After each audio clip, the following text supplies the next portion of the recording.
જો થાય તો ગરીબ માણસોને એક ટેકો મળી જાય. ગરીબ માટે જ છે ને. કાંઈ દાખલા તરીકે 22 એના 30% લે, 30% આપણે કામે રાખીએ છીએ. પરંતુ આ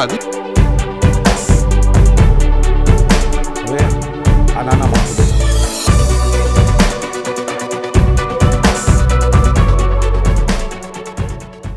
જ્યારે કુદરતનો પ્રકોપ થાય અને એમનો પાક નિષ્ફળ જાય ત્યારે જમીનદારને, જમીન માલિકને તો સહાય મળી જાય છે, પરંતુ આ આદિવાસી ભાઈઓ જે પોતાની મહેનત પરસેવો, લોહી પરસેવો એક કરી અને જે આ પાક ઉગાડે છે અને એ પાક નિષ્ફળ જાય ત્યારે એમને કોઈ પ્રકારની સહાય મળતી નથી. સૌને મારા નમસ્કાર, પ્રણામ.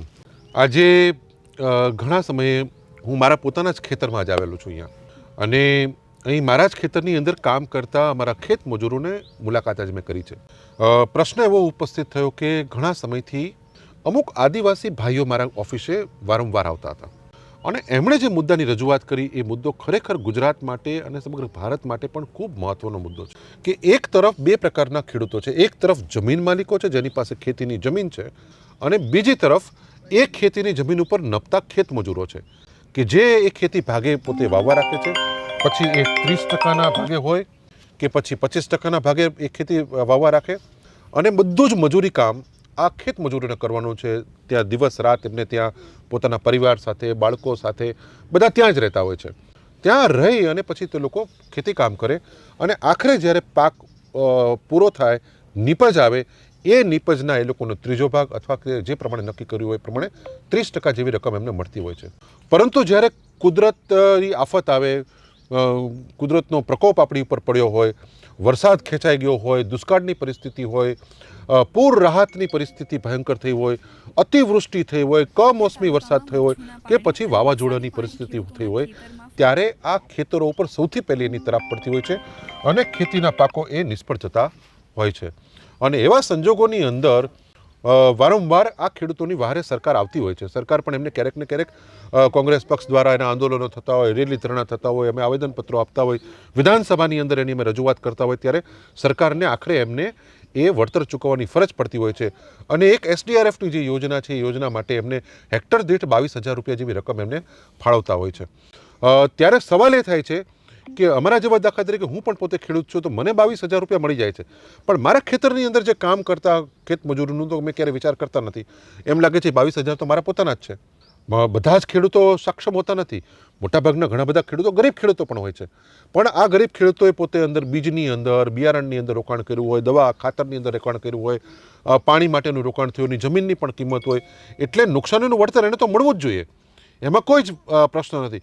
પણ જે સાચા ખેડૂતો છે, જે સાચા ખેત મજૂરો છે, જે દિવસ રાત ખેતરની અંદર જે લોકો કામ કરી રહ્યા છે, એને સાચા અર્થમાં પણ વળતર મળવાની ખૂબ જરૂરિયાત છે. કેમ કે એના બાળકો તો મને નથી લાગતું કે તમે અત્યારે જુઓ છો આ બાળકો કોઈ સ્કૂલે જતા હશે, ભણતા હશે, કંઈક કરતો, એનો ભવિષ્યનું શું? એટલે આ આદિવાસી ભાઈઓ જ્યારે મારી પાસે વાત કરીને એમને મને એમ કહ્યું કે સાહેબ અમને પણ આની અંદર વળતર મળવું જોઈએ.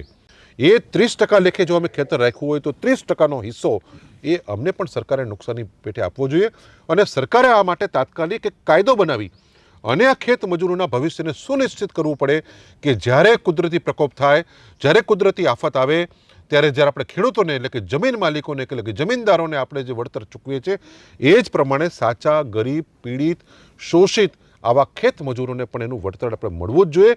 એના માટેનો તાત્કાલિક કાયદો કરવા માટેની આજે અમે એક માંગ ઉઠી છે, અને આગામી 21 તારીખે સુરેન્દ્રનગર ખાતે અમે લોકો બપોરે 2 વાગે ગાંધી હોસ્પિટલના બસ સ્ટેન્ડથી અમે લોકો એક પદયાત્રાનું આયોજન કરી અને માન્ય કલેક્ટરશ્રીને અમે એક આવેદનપત્ર આપીશું, અને એના માધ્યમથી અમે સરકારને જાગૃત કરવાનો એક પ્રયત્ન કરીએ છીએ કે સરકાર આ બાબતમાં ગંભીરતાથી વિચારે અને સરકારને જાગૃત કરવા, ઢંઢોળવા, એના ધ્યાને આ મુદ્દો લાવવા માટે જરૂર પડશે તો સુરેન્દ્રનગરથી સચિવાલય સુધીની પણ માર્ચ કાઢવામાં અમે ખચકાઈશું નહીં. અને આની અંદર સુરેન્દ્રનગર સહિત સુરેન્દ્રનગર જિલ્લાના અને આજુબાજુના તમામ જિલ્લાના આ બધા ખેત મજૂરો, ખેડૂતો પણ પોતે જે ચિંતા કરે છે, પોતાના ખેત મજૂરોની જે ચિંતા કરે છે, એવા ખેડૂતો પણ આ યાત્રામાં સામેલ થવાના છે અને જોડાવાના છે. એટલે માટે આ ખેત મજૂરોનો પ્રશ્ન ખૂબ વિકટ પ્રશ્ન છે. એના માટે સરકારે ચોક્કસથી જાગૃત થવાની જરૂર છે. પુષ્કળ વરસાદ થતા આ ફસલ બરબાદ થાય છે. બરબાદ થાય કરીને સરકાર બધા ખેડૂત લોકોનો આપી દે છે, એને તે વળતર મળી જાય છે, પણ અમારે આદિવાસી પરિવાર કંઈ સેંકડો લોકોનો નથી મળતું. એટલે સરકારથી અમારે એ માંગ છે કે અમારે 30% સહાય મળવું જોઈએ. कुंडलवासा गांव है और तालुका उदयगढ़ है, तहसील जबट है, अलीराजपुर जिला है। मेरा नाम है आदिवासी परिवार मजूर संगठन से जगन वसुनिया बोलूँ छूँ। એટલે અમારે આ સહાયતા જે ખેડૂતને મળી એ બાબતમાં અમારી વાત કરવાની થાય છે. એટલે સહાયતા અમને મળવી જોઈએ એવી માંગ રાખવા માટે અમે અહીંયા આવ્યા છીએ. પછી બીજું તો એટલું જ કહેવું છે. હવે આ નાના માણસો બધી ખેતી કરે છે, જે કોઈ પણ ઉધર રાખે છે, કોઈ પણ મજૂરી કરે છે, જે સરકાર સહાય આપે છે, જે માલિકીને મળી જાય છે, આ દી રાત આ નાના માણસો જે વગડામાં દી રાત વરસાદ તડકા ટાઈટના જે ખેત મજૂર કરે એને પણ 1 રૂપિયો આવતો નથી, બરાબર. તો સરકારને એ ચિંતા વ્યક્ત કરવી પડે કે ભાઈ આપણે ખેતીવાળાને આપી દઈએ છીએ તો હારે ખેત મજૂરને કેમ નથી મળતા પૈસા, બરાબર. આ સાહેબે જે ચિંતા વ્યક્ત કરી એમનો અમે અભિનંદન આપીએ કે અમારા વારે તો આ નાના માણસો વારે તો આવ્યા છે અત્યારે, બરાબર. તો આ ચિંતા કેમ કોઈને ખબર નથી સરકારને કે ભાઈ મજૂરી તો નાના માણસો કરે છે, જે ઉદ્યોગપતિ છે, જમીનવાળા છે એ તો ગીરે હોતા હે. તો વગડામાં તો આ નાના માણસો રહે છે, યારોના જીવ જંતના તડકો ટાઈટ વરસાદના, બરાબર. તો એને ખરેખર તો એને પૈસા મળવા જોઈએ, 30% લેખે એને પૈસા મળવા જોઈએ. શેઠિયાઓને જે ખેતરધણી છે એને 20-22 હજાર રૂપિયા હેક્ટર મળે છે, તો એવા ખેડૂત નાના મજૂરને મળવું જોઈએ ને. ખેત મજૂરી જે કામ કરે છે એને મળવા જ જોઈએ. એનું કોણ? એના પાસે નકરું કામ જ કરાવવાનું. તો એ અનાજ પકવે છે તાણે આપણે બધા ખાઈએ છીએ, એ ન હોય તો અનાજ કોના પાસે પકાવવાનું? આદિવાસી ભાઈઓ છે અને આ બધા મોટાભાગના લોકો એમપી, આપણા ગુજરાતની બોર્ડરથી એમપીની અંદર વસતા અથવા ગુજરાતની બોર્ડર ગોધરા છે, આ બાજુ અમુક રાજસ્થાનના આપણા બોર્ડરિંગ જે આદિવાસી વિસ્તારના છે એ બધા ભાઈઓ ખાસ કરીને સુરેન્દ્રનગર જિલ્લામાં અને આખા સૌરાષ્ટ્રની અંદર, ગુજરાતની અંદર આ લોકો ભાગ્યા ખેતીથી કરે છે કામ. અને ક્યાંક 25% ભાગમાં રાખે છે, ક્યાંક 30% ભાગમાં રાખે છે. પોતાની મહેનત પરસેવો, લોહી પરસેવો એક કરી અને જે આ પાક ઉગાડે છે અને એ પાક નિષ્ફળ જાય ત્યારે એમને કોઈ પ્રકારની સહાય મળતી નથી. એની મુખ્ય માંગણી છે અને એના માટે લોકો સરકાર પાસે અત્યારે દુહારો કરી રહ્યા છે કે સરકાર એમના માટે એવો કોઈ કાયદો બનાવે, એવી કોઈ યોજના બનાવે કે જેથી કરીને જ્યારે પણ આવું કંઈ કુદરતી પ્રકોપ થાય ત્યારે આ લોકોના ખાતામાં પણ સીધી સહાય પહોંચે. એ 30% ભાગમાં રાખી હોય તો 30% પ્રમાણે પડે, જે પ્રમાણે એ લોકોએ ખેતી રાખી હોય એ પ્રમાણેની સહાયનો એક હિસ્સો પણ આ લોકોને મળવો જોઈએ. કેમ કે સાચા ખેડૂતો, સાચા ખેત મજૂરો આ લોકો છે. બાકી બધા જમીનદારો છે, એમણે પણ જમીનની અંદર એમનું ઇન્વેસ્ટમેન્ટ છે, એમણે પણ બીજ લાવ્યા છે, ખાતર લાવ્યા છે, બધું કર્યું હશે, એમને પણ નુકસાની ગઈ છે.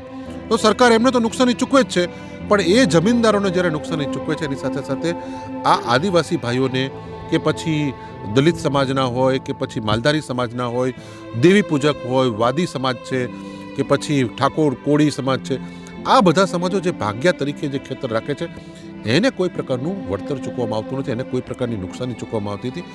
એના માટેની આ લડત છે, એના માટેનો આ સંઘર્ષ છે અને આ સંઘર્ષ અંજામ સુધી લઈ જ જવો પડે. કારણ કે દેશનો મોટો હિસ્સો, મોટા ભાગના લોકો એ ખેત મજૂરી ઉપર આધારિત છે, જમીન વિહોણા છે. અને હવે તો જે ગુજરાતની અંદર જે કાયદાઓ બને છે એ પ્રકારે મોટા ભાગની જમીનો મોટા મોટા જમીન માલિકો પાસે જતી રહી, મોટા મોટા ઉદ્યોગપતિઓ પાસે જતી રહી અને એ લોકો હવે આ લોકોનું એક પ્રકારે કંઈ કહે શોષણ કહે તો શોષણ કહી શકાય, એક પ્રકારે એમનું આખું કસ એમનો કાઢી લે છે, એમના બાળકોના ભવિષ્યનું, એમના બાળકોના શિક્ષણનું કોઈ જ આમાં કંઈ વિચાર કરવામાં આવતો નથી. બીજી તરફ સરકારે હમણાં નરેગા ઉપર પણ કુઠારાઘાત કર્યો છે કે જે એમને પોતાના વિસ્તારની અંદર, પોતાના ગામની 5 કિલોમીટરની ત્રિજ્યામાં પણ મજૂરી કામ જોતું હોય તો એમને મજૂરી કામ મળી જતું હતું. એ મજૂરી કામ જે હતો કાયદો, જેને મનરેગા તરીકે ઓળખતા હતા, એ પણ સરકારે નષ્ટ કર્યો. એની અંદર પણ અલગ પ્રકારના એવા પ્રાવધાનો કરવામાં આવ્યા જેના કારણે આ લોકોને હવે ક્યારેય રોજગારી મળવાની નથી. માત્ર ને માત્ર આ લોકોની આજીવિકાનું એક જ સાધન છે અને એ સાધન છે આ ખેતરોની અંદર એ મજૂરી કામ કરવું અને એ મજૂરી કામની અંદરથી એમના પરિવારનું ભરણ પોષણ મળવું. જે અવસ્થાની અંદર 12 માસ આ લોકો ટાટ તડકાની અંદર રહે છે એ તમે આપણે બધા જોઈ શકીએ છીએ અને આખા ગુજરાતને ખ્યાલ છે, બધા લોકોને ખ્યાલ છે. પરંતુ હજી સુધી સરકારની નજર આ ગરીબ લોકો ઉપર પડી નથી. આપણા સૌનું દુર્ભાગ્ય છે અને આના માટે સૌએ સાથે મળીને ચોક્કસથી લડત લડવી જ પડે, સંઘર્ષ કરવો જ પડે અને જરૂર પડશે તો સુરેન્દ્રનગરથી સચિવાલય સુધી પણ પદયાત્રા કરવાની થાય તો પણ અમે એમની સાથે પદયાત્રા કરી અને એમને ન્યાય અપાવવા માટે આખરી લડત સુધી અમે લોકો લડવા તૈયાર છીએ.